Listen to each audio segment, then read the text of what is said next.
everybody, this is Robbie Parker, and I'm going to be joined by Big D from Big D's Entertainment Rankings and Reviews, and we're going to be doing a review of the 2023 movie Scream 6. So, in this movie, the four survivors, Sam, Tara, Chad, and Mindy, leave Woodsboro behind and head to New York for a fresh new chapter in their life, where a new group of killings start happening in their friend circle, and they must figure out who the new Ghostface is and everything. So before I get into my part, I'm gonna let Big D do his part as always, so take it away, Big D. Hey everyone, this is the Big D, and once again I'm going to be collabing with my friend Robbie Long, as this time we are going to be talking about the 2023 slasher flick of a sequel that is Scream 6.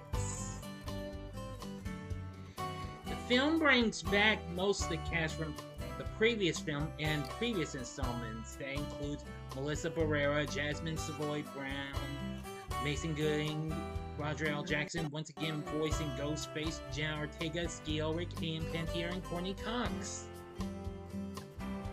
Now in this film, a new Ghostface killer has emerged and has begun targeting the survivors of the previous Woodsboro murders, this time in the Big Apple itself, New York City. Now this film is just about as good as the last film, in my opinion. But anyway, I have to say, the setting for the Big Apple itself, for its setting, is absolutely very superb. Also, like the last film, they brought back directors Matt Bettinelli-Olpin and Tyler Gillett back again, as they are known as Radio Silent. Also, Brian Tyler's back to score the film, but got co-composer with him, and Sven Faulkner. Now, I must admit that this film has some pretty good kills as well, just like the last film, and they're pretty bloody and what have you. And what else can I say? I am going to say that this really got some great performances from its cast, the main and new cast. Now, amongst some of the new cast members who appear in this film include Jack Champion, Henry Czerny, Dermot Mulroney, and even Samara Weaving. Aside from the returning Brian Tyler, who co-composed the score for this, with Sven Faulkner, the film also has a pretty good soundtrack, which includes a new song from Demi Lovato called Still Alive, which was pretty good. Now, I really do think this was a fresh setting for the franchise New York, and believe me, this is way much better than what we had gotten with Jason Takes Manhattan, you know, Friday the 13th Part 8 back in 1989. Now, I've watched Scream 6 a few times, just like with the last one, and it's gotten even more good with every watch. I especially liked how it turned out in the ending, where we see more than just one person playing Ghostface, which that was a shock. Now, although we have Courtney Cox back on board as Gale, it is a shame Neve Campbell didn't reprise her role as Sydney, and that was due to a pay dispute, making this the only film in the franchise not to feature her, which is a shame, but, well, I'm fine with it. But even so, it's great saying, it's great cast and their performances, great score and soundtrack, and increased violence in this. This makes it a very good sequel, and it has become the most successful film in the franchise. So in the end, I think Scream 6 is definitely a great sequel. I would definitely recommend this. If you like the last film, you're definitely going to love the sixth film. I hope for the best Scream 7 turns out to be pretty good when it comes out. So as always, thank you for making me a part of this, Robbie, and until our next collab, this is the Big D saying, see ya. Thank you, Big D. It was great to have you on here as always.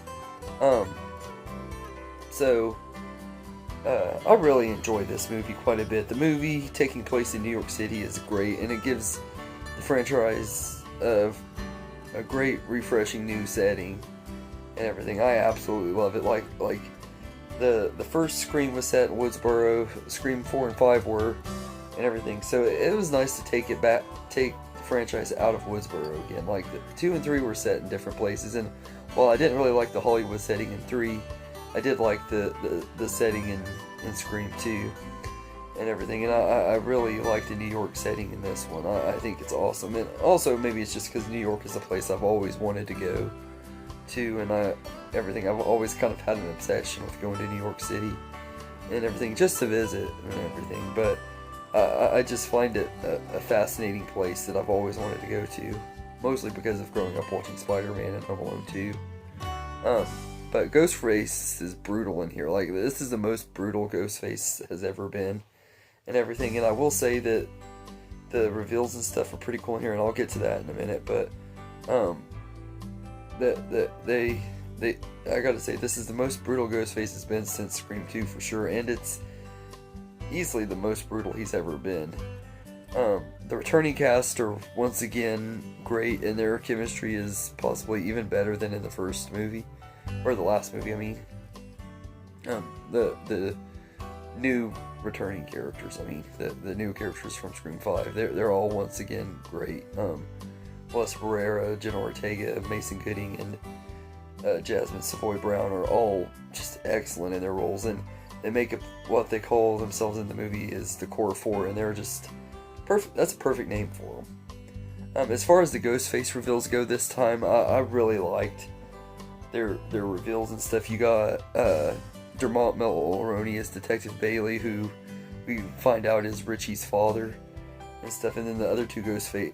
This is the only one that has 3 Ghostfaces and stuff, and the other 2 are Quinn Bailey and Ethan Landry, played by Leanna Liberato and Jack Champion, and they're both really good in their roles too.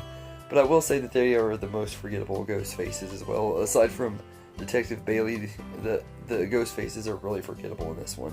The only reason Detective Bailey is so memorable is just because of how brutal he is and stuff. And I think a lot of that is just because he's a cop character and he's an older man and stuff. But since because of him being like a big detective and stuff, he's got a lot of training and stuff like that. So I think that's why he's one of the better ghost faces, but I wouldn't say he's one of my most favorites. So I would say that all 3 of them are probably my least favorite ghost faces out of the franchise. And everything. And it was also just so great to see Hayden Panettiere back as Kirby. She was one of my favorite characters in Scream 4 and everything, so getting her back in here was just awesome. And there's some really darn good twists in here too. From the beginning of the movie, there's twists that I didn't see coming all the way till the end, and I love that too.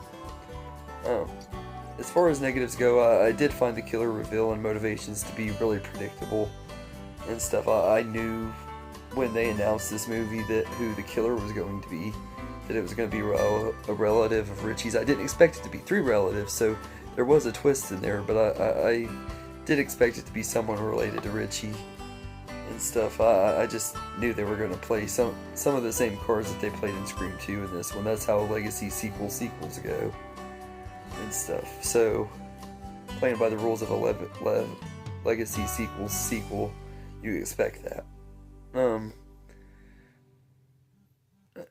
And I also figured out where they would go with it and everything, and it feels like Scream has kind of lost its unpredictability, which is kind of sad and everything. It's easy to tell who the ghost faces are going to be. Also, they give some characters too much plot armor and stuff. There's a couple of characters in there. There's no way they should have survived, and they only did because they had plot armor. I'm not necessarily complaining, because one of them is Chad and everything. I'm glad he didn't die and stuff, but how the heck did he survive all those stab wounds? Because they stabbed him big time in that and I don't get how he survived. It's Mindy, I'm glad she survived. I didn't want her to die. And I didn't want Chad to die either, by any means. Gail is the only one that I feel like the plot armor is just getting ridiculous on. But there's no stakes when it comes to Gail Weathers. You know she's never going to die. And everything. So, as much as I kind of wish she would. But, all in all, Scream 6 is another great entry in the franchise. It's not the best, and in fact it's probably my second least favorite, only because I like the other ones a lot more, but and everything, not necessarily because it's a bad movie, because I really do enjoy it. I think it's still just as watchable as the other Scream movies and everything, so I'd give Scream 6 an 8.5 out of 10. Not the best in the franchise, but definitely not the worst either. And everything, and I didn't mean 8.5, I meant 7.5. I said that wrong. I'd give it a 7.5 out of 10. But anyway, let me know in the comments what you think of this movie, and I hope you guys enjoyed this video, and have a good day, everybody. I just want to say thank you for watching this video, and everything. I hope you enjoyed it, and if you did, please like and subscribe, and share this video with your friends, and get more people going, help the channel grow. I really appreciate it. And thank you all, and have a good day.